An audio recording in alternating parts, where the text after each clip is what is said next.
आज अफ़गान महाजिरीन के इनख़ला के अमल में बहुत ज़्यादा तेज़ी देखने को मिल रही है और मुतअद्दिद अफ़गान महाजिरीन के ख़िलाफ़ मुकदमा दर्ज हो चुके हैं। कई अफ़गान शहरियों को गिरफ़्तार भी किया जा चुका है और बहुत सारे अफ़गान महाजिरीन को बाइज़्ज़त तरीके से वापस अफ़गानिस्तान भेजा भी जा चुका है, जिनकी तादाद आज बहुत ज़्यादा सामने आ चुकी है। नाज़रीन, ये सिर्फ़ और सिर्फ़ एक सूबे से अफ़गान महाजिरीन के इनक़लाब में तेज़ी आज देखने को नहीं मिली है, बल्कि ये कोयटा से लेकर रावलपिंडी तक और रावलपिंडी से इस वक़्त जो हैं खैबर पख्तूनख्वा से भी अफ़गान महाजिरीन के इनक़लाब में बहुत ज़्यादा तेज़ी आज देखने को मिली है। ये एक मुस्बित और बड़ी खबर सामने आ चुकी है। आज के प्रोग्राम में इसकी भी मुकम्मल तफ़सीलात आपके सामने रखेंगे। आज तारीख़ है 2 नवंबर 2025 और मैं हूँ आपका मेज़बान आकिल हुसैन बाकरी। हमारे चैनल को ज़रूर सब्सक्राइब करें और बेल आइकन क्लिक करना ना भूलिए। नाज़रीन, अफ़गान महाजिरीन के इनक़लाब के हवाले से अब मुकम्मल तफ़सीलात आपके सामने रखने से पहले एक बड़ी डेवलपमेंट सामने आ चुकी है, उसकी तफ़सीलात आपके सामने रखनी है। आप लोगों को मालूम है कि अफ़गान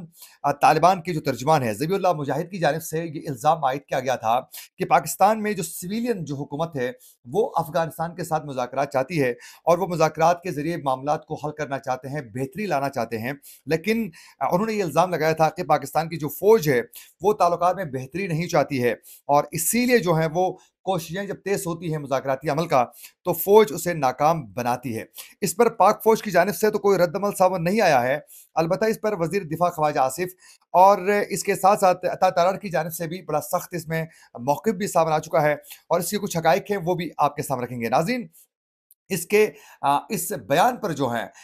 जो ज़बीहुल्लाह मुजाहिद हैं, इसके बयान पर ख़वाजा आसिफ़ की जानिब से एक तो ये वाज़ेह किया गया है एक बार फिर दोबारा कि पाकिस्तान सरहद पार दहशतगर्दी के खिलाफ फैसलाकुन इक़दामात जारी रखने का बाकायदा पाकिस्तान एक इरादा रखता है और इस पर जो है किसी सूरत कंप्रोमाइज़ नहीं किया जाएगा। और फिर कहा है कि पाकिस्तान में अफ़गानिस्तान पॉलिसी को लेकर पाकिस्तान की सियासी और अस्करी जो क़यादत है, वो मुकम्मल हम आहंग है और पाकिस्तान की जो पॉलिसी है अफ़गानिस्तान के हवाले से, ये मुकम्मल तौर पर इत्तेफ़ाक राय से कायम है और पाकिस्तान जो है वो इस वक़्त इस पॉलिसी को कौमी मफ़ाद और इलाकाई अमन के लिए जो है वो लाज़िम मलज़ूम समझता है। ये बाकायदा ख़वाजा आसिफ़ ने एक तवील एक लंबी ट्वीट उन्होंने की है, उसकी मुकम्मल क्रक्स जो मैं आपके सामने रखना चाह रहा हूँ, वो ये है जामे अल्फ़ाज़ में कि ये वाज़ेह तरीके से कहा है कि ये जो इल्ज़ामात लगाए जा रहे हैं ज़बीहुल्लाह मुजाहिद की जानिब से, इसमें कोई हकीकत नहीं है, बेबुनियाद है। फिर साथ-साथ इस पर अता तार की जानिब से भी इसको बेबुनियाद करार दे दिया और फिर कहा कि अगर जो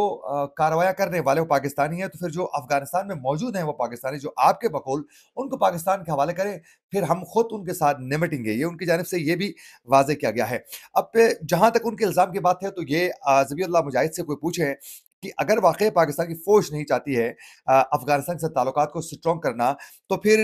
आपने देखा कि इस वक़्त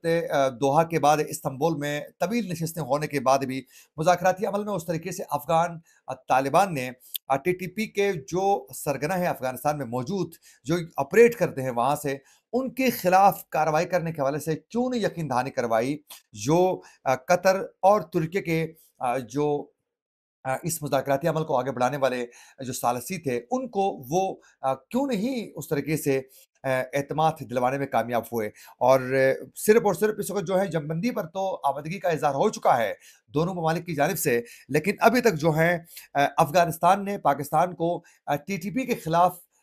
मौसर और अमली इक़दामात उठाने के हवाले से कोई यकीन दहानी नहीं करवाई है। तो इससे ये साफ ज़ाहिर हो रहा है कि अफ़गान तालिबान अगर यकीन दहानी करवाएँ, तो पाकिस्तान की सिविलियन और अस्करी क़यादत जो हैं, वो यकीनन अफ़गानिस्तान के साथ अच्छे ताल्लुकात चाहते हैं। अगर वो नहीं चाहते हैं, तो अफ़गान तालिबान की हुकूमत जूँ ही आते ही अफ़गानिस्तान में, खुद पाकिस्तान जो है इंटरनेशनल लेवल पर अफ़गान तालिबान को एक्सेप्ट करवाने के लिए खुद वो सिफ़ारतकारी नहीं करते। तो ख़ैर, ये सिलसिला भी जारी है, इसमें उस तरीके से कोई पेशरफ़्त मुस्बित अभी तक नहीं आ रही है मुज़ाकराती अमल में, सिवाय जंगबंदी के। अच्छा, दूसरी जानिब अफ़गान महाजिरीन के इनख़ला के अमल में पाकिस्तान ने कोई नरमी इख्तियार नहीं की, मुसलसल वो जारी रहा ये जो इनख़ला का अमल, इसमें सुस्ती ज़रूर हमने कई बार देखी, सुस्तरवी का शिकार ये पूरा प्रोसेस रहा, लेकिन उसमें कोई उसमें जो है इसमें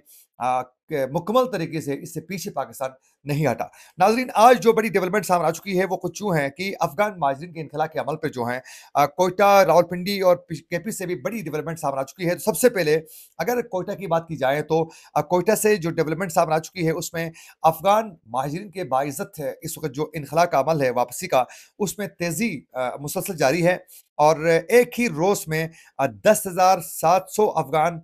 जो महाजिरीन थे, उनकी वापसी हो चुकी है और अफ़गान महाजिरीन की वापसी का अमल चमन के बाद जो है वो अब तुरखम बॉर्डर से भी शुरू किया गया है और सरकारी जो एदाद-ओ-शुमार है उसके मुताबिक अब तक तकरीबन 15,60,000 अफ़गान जो शहरी हैं, वो अफ़गानिस्तान अब तक जा चुके हैं। अच्छा, इसी तरह रावलपिंडी की बात की जाए तो नाज़रीन, रावलपिंडी में गैर कानूनी मुकीम जो अफ़गान जो शहरी थे वो पाकिस्तान में यानी रावलपिंडी के एरिया में बसते थे। उनके खिलाफ पंजाब हुकूमत की जानिब से जो बाकायदा इकदाम उठाए जा चुके थे, उसके तहत ऑपरेशन का सिलसिला तेज़ हो चुका है और इसी दौरान 63 मुकदमात जो हैं वो दर्ज हो चुके हैं और अफ़गान शहरियों को मकान किराए पे देने वाले जो वाज़ेह तरीके से जो पंजाब हुकूमत की जानिब से वाज़ेह किया गया था कि अब जो भी अफ़गान शहरियों को जो इल्लीगल तौर पर यहाँ रहते हैं, उनको मकान भी किराए में देगा, उसके खिलाफ इकदामात उठाए जाएँगे। तो अफ़गान बाशिंदों को मकान किराए पे देने पर 18 मालिक मकान और 216 अफ़गान शहरियों को गिरफ्तार भी किया जा चुका है। और इसके साथ-साथ गुज़िश्ता रोज़ से तुरखम बॉर्डर के ज़रिए 5,220 अफ़गान जो महाजिरीन हैं, उनको वापस अफ़गानिस्तान भेजा गया है जिसके बाद ये तादाद मुसलसल जो है वो बढ़ती हुई दिखाई दे रही है। और पंजाब से तकरीबन 8 लाख से ज़ायद ये अफ़गान महाजिरीन के इनखला के हवाले से खबरें सामने आ रही हैं। इसी तरह अगर केपी की बात की जाए तो केपी में भी मुख्तलिफ ट्रांज़िट पॉइंट से जो है गुज़िश्ता रोज़ 19 अफ़गान शहरियों को डिपोर्ट किया जा चुका है। और उसके साथ-साथ एक बड़ी खबर नाज़रीन ये भी साथ-साथ आप लोगों को बताते चलें कि जो मुख्तलिफ जेलों में जो कैद थे मुख्तलिफ जराइम में या फिर मुख्तलिफ तरीकों से जिनको गिरफ्तार किया गया था इल्लीगल एक्टिविटीज़ की वजह से, उसमें पेशावर, लंडकोतल और कोहाट के जेलों से मजमूई तौर पर 7,026 216 261 सॉरी 7,261 गैर कानूनी तौर पर जो मौजूद थे, उनको वापस जो है वो भेजने का सिलसिला तेज़ हो चुका है और गुज़िश्ता एक रोज़ में 1,326 अफ़गान शहरियों को आर्ज़ी तौर पर जो क़याम करने के लिए केपी में आए थे, उनको वापस वहाँ से भेजा गया है। तो इस वक़्त खैबर पख्तूनख्वा में भी अफ़गान महाजिरीन को फ़ौरी तौर पर यहाँ से भेजने के अमल में किसी हद तक तेज़ी आई है, उस तरीके से तेज़ी नहीं है। इसमें मज़ीद तेज़ी लाने की ज़रूरत है क्योंकि केपी में बहुत ज़्यादा तादाद में अफ़गान जो शहरी हैं, वो मौजूद हैं और बिलख़ुसूस उसमें सबसे ज़्यादा अब पेशावर में मौजूद हैं, कोहाट में ज़्यादा मौजूद हैं, मनसेरा में मौजूद हैं और इसी तरह स्वात और मुख्तलिफ एरियाज़ में जो है अफ़गान जो शहरी हैं, वो बहुत ज़्यादा बड़ी तादाद में मौजूद हैं, जिनको निकालने के लिए फ़ौरी तौर पर जो है इक़दामात करने की ज़रूरत है, जिसके लिए केपी हुकूमत उस तरीके से अभी भी ताउन नहीं कर रही है। और हमने देखा कि अगर ये सिलसिला जारी रहा, तो बहुत से अफ़गान शहरी जो इस वक़्त मौजूद हैं केपी में, उनकी तादाद में मज़ीद इज़ाफ़ा हो सकता है क्योंकि मुल्क के दीगर हिस्सों में जो कार्रवाइयाँ तेज़ हो चुकी हैं, उसमें से कई भागकर जो हैं वो केपी में जाने की भी इत्तलात मौसूल हो रही हैं। तो वहाँ इक़दामात को मज़ीद तेज़ करने की ज़रूरत है, जो आने वाले दिनों में ये तेज़ी आप लोगों को नज़र भी आएगी। ये थी कुछ अपडेट्स जो हम आप तक पहुँचाना चाह रहे थे। हमारे वीलॉग अच्छा लगे तो हमारे चैनल को ज़रूर सब्सक्राइब करें और बेल आइकन क्लिक करना ना भूलिए। इसी के साथ अपने मेज़बान आकिल हुसैन बाकरी को दीजिए इजाज़त। अल्लाह निगहबान।